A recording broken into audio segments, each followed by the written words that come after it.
They didn't ask, they demanded. Family helps family, my mother snapped across my kitchen table, as if the 5 years of silence between us had never happened. My father just nodded, like a judge confirming a sentence. My sister sat there pretending to cry, her hands shaking, but her nails were freshly done, red and sharp. They wanted me to sell my house. My house! To erase her $150,000 debt like I was their personal bank. I refused. Calmly, directly. And that's when the mask slipped. 5 years earlier, they cut me out. I wasn't the golden child. I wasn't the one they paraded at dinners, the one they poured all their affection into. That was always her, my sister, the prodigy. My parents invested everything in her and treated me like background noise. When I left to build a life on my own, they made it clear. I was done. No calls, no support, no family. I survived anyway, worked, saved, built. I bought this house with my own hands and money, brick by brick, paycheck by paycheck. So when they reappeared, suddenly remembering I existed, I knew exactly what they wanted. Not me, not my life, my house. At first, I thought no would be enough. But days later, I came home to destruction. The door splintered, furniture ripped apart, photographs shredded. They left nothing untouched. My sanctuary violated by the very people who told me I was nothing. The rage should have broken me. Instead, it sharpened me. Because what they didn't know was what this house really was. This wasn't just a home. It was protected. Every wall wired, every room watched. Hidden cameras, silent alarms, backup feeds cloud-stored off-site. I had built it that way after they abandoned me. Paranoid maybe, but safe. So when they broke in, every movement was recorded.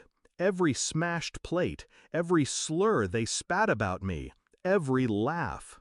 They thought they were untouchable, but I had the truth, time-stamped and undeniable. I didn't confront them immediately. That's what they expected. Rage, tears, begging. Instead, I documented everything. Quietly. I met with my lawyer. I handed over the footage. We drafted restraining orders, pressed charges. Property damage, trespassing. But I didn't stop there. I knew their weaknesses.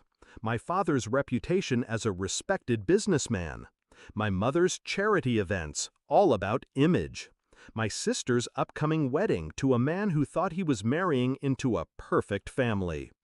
I sent copies of the footage to the fiancé, to the charity board, to business partners. No words, just the truth. I didn't need to explain. The videos spoke louder than I ever could. The fallout was swift. My father's partners pulled away. My mother was dropped from her committee chair pending review. My sister's fiancé walked out, ring left on the counter, after watching her kick down my door in heels. They tried to spin it, of course. It's a misunderstanding, family squabble, she's exaggerating. But the footage rolled on screens in private rooms, and the truth spread faster than their lies. When they came back, this time it wasn't to demand. It was to beg. 3 hollow figures on my porch, voices cracking, pride gone. My mother's lipstick smudged, my father's tie loose, my sister's eyes swollen from crying. I let them stand there. I opened the door just enough to watch them squirm. "Please," my sister whispered, "we didn't mean it." But they did. They always did. And I wanted them to feel what I felt for years, shut out, unwanted, invisible. So I locked the door, slowly, loudly, and left them outside. Do I regret it? No. They wanted to strip me bare, take everything I built, call it family? But family isn't destruction. Family isn't entitlement. Family doesn't cut you out, then claw their way back only when the debt collectors close in. They thought they broke my house. But this house wasn't wood and brick. It was proof of me, my strength, my independence. And now it's their prison. Because every time they drive past, every time someone whispers about what they did, they'll see it standing here, whole, untouchable.